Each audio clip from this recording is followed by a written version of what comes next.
San Diego 6 News in the morning. Your station for balanced news. These days, keeping customers happy is even more important to stay in business. Our next guest will have some suggestions to keep them coming back and making a few new ones. Well, with unemployment continuing to be a problem, setting yourself or your business apart in the increasingly competitive marketplace is getting harder and harder. But our next guest is here to help. We welcome Frank Cowell, the president of Elevator Marketing Store. Great to have you here. Thanks for having me. And we've got some specific tips to talk about. And we're talking so much about Valentine's Day.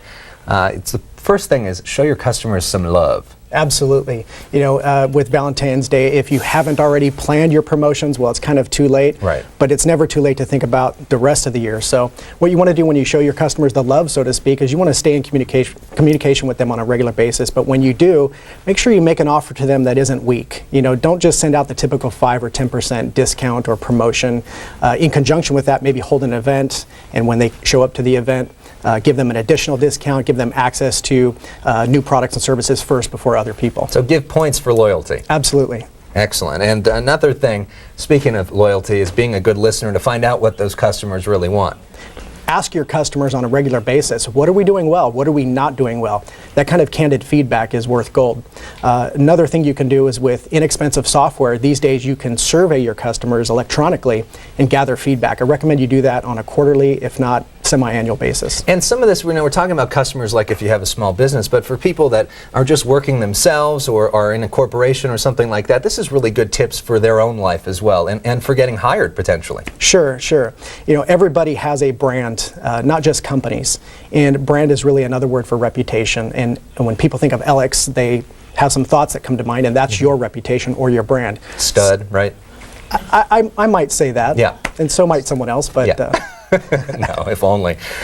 So yeah, to cultivate that certain image, and yes. And one of those things is to really get involved in the community. Yes, you know, if all you're ever about is just making a buck, you know, it's not going to seem too genuine. So find ways to connect with communities and organizations and charities, and hopefully you can pick an organization that closely aligns with what you're passionate about. So if you own a pet store, for example, find ways to sponsor a pet shelter program. Excellent. And speaking of that brand, let's expand that even more, because we were talking earlier about how social media is really becoming the big thing in marketing right now, no matter what you do. Correct. What are your tips for people that, because a lot of people get scared with that concept and don't know what to do?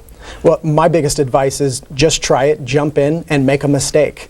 Especially with social media, it's such a candid form of conversation with your prospective clients and your customers. It's okay to make a mistake.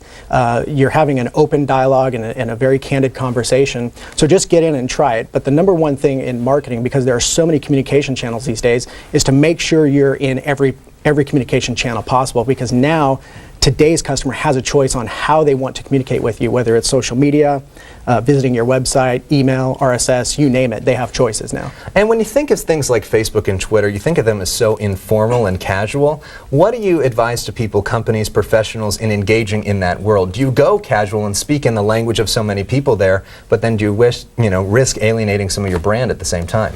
If you decide to speak casually, which I recommend, just be yourself and be honest, because it creates what we call an authentic brand. If you decide to do that, make sure the person responsible for doing that is someone who is going to represent your company well. But first and foremost, have a strategy.